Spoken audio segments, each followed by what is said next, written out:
Steamer समझ welcome to my mini blog. देखो ये आम दोस्त होचन प्रदीप जेना कि बाहर से जॉब करते तो आम जगह कि से आज आसीचन और आज देख गृह प्रवेश कराऊे आलती होगा तापर देख से मके के खुलाबे देख इरा सो फनी यार जिन एक्चुअली लाइफ रे कि जिंदगी रे कि दोस्ती यारी मोस्ट इंपोर्टेंट है यार जिन दोस्ती यारी बिना किसी नहीं चले लाइफ रे। और देखो ये ट्रेनिंग रे कि मजा मजा मस्ती टाइम देख क्या चली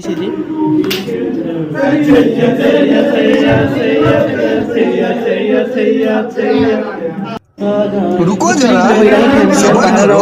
बोला धक्का मुक्की नहीं करने का, आराम से लेने का।